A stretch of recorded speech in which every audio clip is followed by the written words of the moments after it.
Hello, this is a quick run through as to how to access the images for the Australian native bees through the Pollinator site on the Paddle website. The Paddle website has the URL of at the very top there, www.paddle.gov.au, and then down the bottom left hand corner under View Projects you'll see the link Pollinators, and that's the one to click. I'll run through. There are three different aspects to the website. There's the fauna, there's the compare species, and there's the database interaction. I'll run through each of those quickly. Okay, under the fauna you have a combination of some live videos, and I'll just open that up to give you a view. And here's an example of some of the videos that Michael Batley has put together. You can simply click on these or move on down. You see I've got it on available as a viewing image, or you can have it as on your PC or even on a Mac. To start them, just simply click the button and away you go. There's some great footage there. One of my favourites is down here on Phyloglossa, and here's the Petunia. Now the Phyloglossa here, you can see that they're actually pollinating, but the useful thing is to see them. Here they are actually putting those elongated labial palps right down into where the nectaries are of the Petunia. Wonderful stuff. So as I said, Michael's done a wonderful job there of capturing this. There it is again. So enjoy them. There's lots of different images there.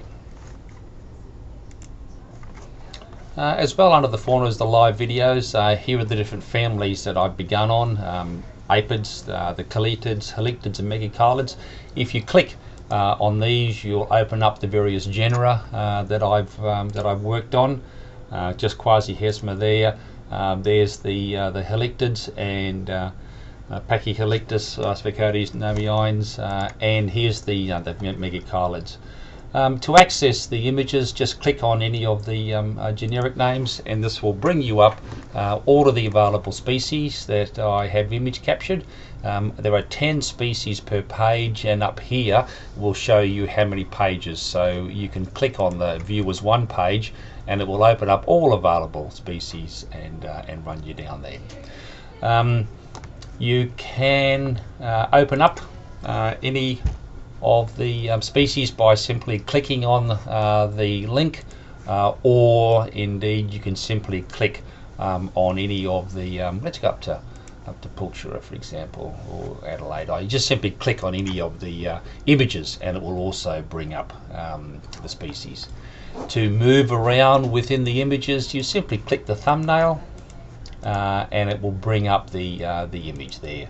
You'll notice also that the word zoomify, you can click on the image itself to get an enlargement, or when you're back here, if the word zoomify is there, you can click on the image and then zoomify. If you click on zoomify, it gives you a much better user controlled.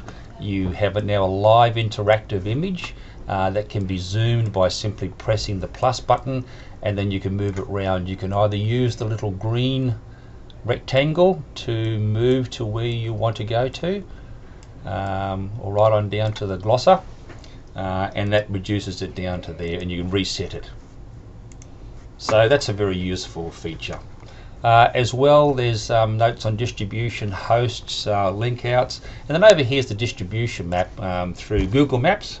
I've databased all of the available data, and you'll see the spots will appear on Google Maps, which if you wish you can convert to Google Earth, and if you click on any of the images, you'll get an image of the bee, and you'll also get the site as to where the collection data. Okay, so back on the pollinators.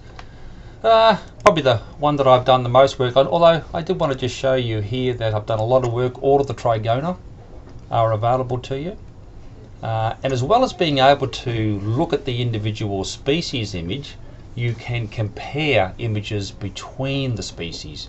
You can simply do that by clicking individual species over here on the set, the compare box, or you can click select all. When you press the compare button, the computer goes through the species you have selected and shows you the images that are shared by more than 2 species. Then all you have to do to create a live comparative image table is to choose the images you want to compare and click compare. So let's do one. So here we are. Let's look at the dorsal views of the females. Let's look at the head front of the female. Let's look at the lateral view of the female. Let's look at the mesoscutum of the female. And perhaps let's look at the malar space, all diagnostic characters. So I've chosen dorsal view, head front, lateral view, malar space and mesoscutum. So when I now press compare, it will build me in real time a table that takes the images from each of the species, the dorsal view, the head front, the lateral view, the malar space, the mesoscutum for the species that I have chosen. Very useful.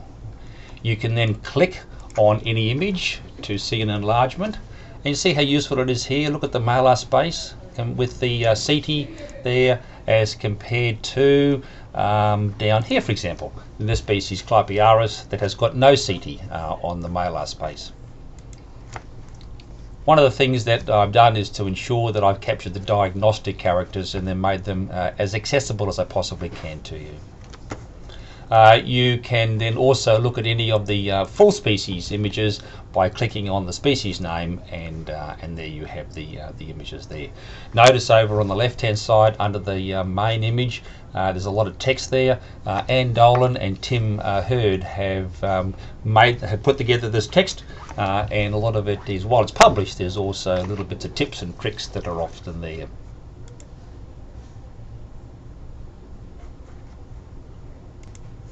Just going back to the menu, the halictids are where I've done most of the work.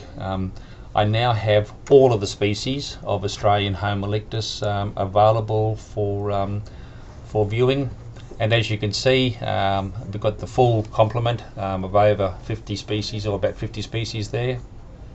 Again, you've got all the comparisons, and you click there to see the whole lot. And then I have done most of the Lasioglossum subgenera, Australictus, Austrevolius. There are a number of new species here that are simply as code names, so species L, species 12, species Burn, species Int. I intend to publish these soon. So you see there's about almost under 30, almost 30 species of the weak vein in Australia. And as I said, many of these are undescribed, and I'll be getting onto that this year, hopefully. But the images are now all available, and I've also got the New Zealand species here. So here are the 3 New Zealand species that were recently described by Donovan. And the Calolictus, Chilolictus or Kylolictus, almost all 130 plus species images are up, and I'm still just building the Google Maps associations with them. All of the Parasiphocodes are up. I haven't published this yet, but all of the there are over 100 trivial names, and as you can see, this has come down to now around about 50 names. But as I said, they're all there with full diagnostic images and Google Map distributions for all species.